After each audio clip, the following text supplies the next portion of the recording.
Je pense que le Sénégal va gagner, je le souhaite en tout cas comme tous les Sénégalais. Et dans tous les cas, ce n'est qu'un match de football, mais pour avoir une lecture politique de ce match, quel que soit le vainqueur, c'est l'Afrique qui aura battu l'Afrique. Les 3 meilleures nations africaines du Mondial 2026, la Côte d'Ivoire, le Maroc, le Sénégal, valent à elles 3 1,5 milliard d'euros. Exactement le prix d'une seule équipe, la France. Et pourtant, cette équipe de France sans l'Afrique n'existerait même pas, tel que le démontre le président Ousmane Sonko du Sénégal.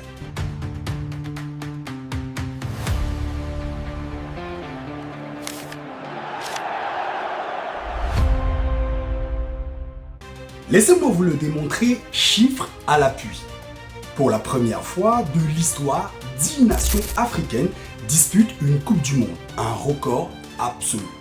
Le précédent était de 6 en 2010 et leur poids économique explose aujourd'hui. Selon Transfermarkt, en juin 2026, la Côte d'Ivoire pèse 522 millions d'euros. 11e puissance mondiale juste derrière la Belgique. Le Maroc, 498 millions. Le Sénégal, 478 millions. Tous les trois dans le top 13 de la planète.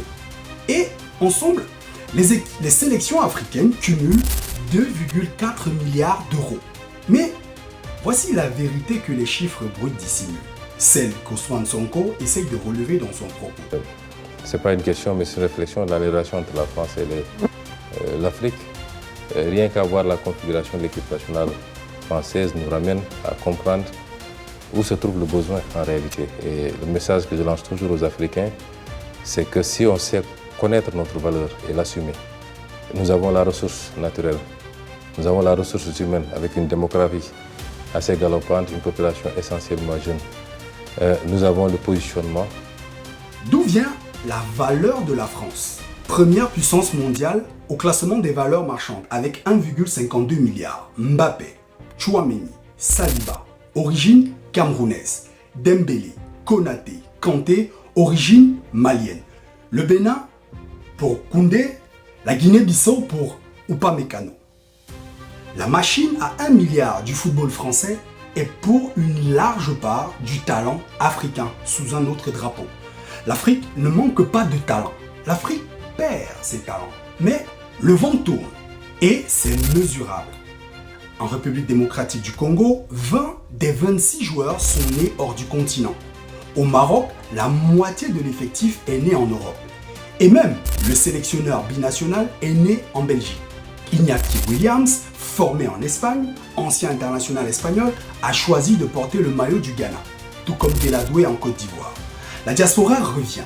Le Maroc est devenu si attractif que les jeunes belgo-marocains préfèrent désormais des lions de l'Atlas aux diables rouges. La valeur de l'Afrique n'est plus seulement croissante, elle redevient africaine. Alors, que doivent faire nos fédérations? 3 chantiers. 1. Former chez nous des académies, des infrastructures, des centres de détection et bien plus encore.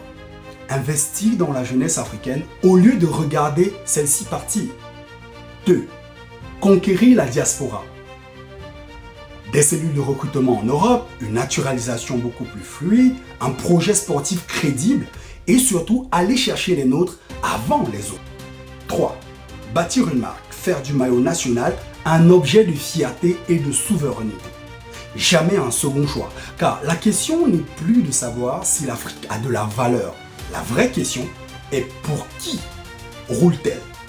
Le jour où l'Afrique cessera de former pour les autres et commencera à retenir pour elle-même, elle ne participera plus à la Coupe du Monde.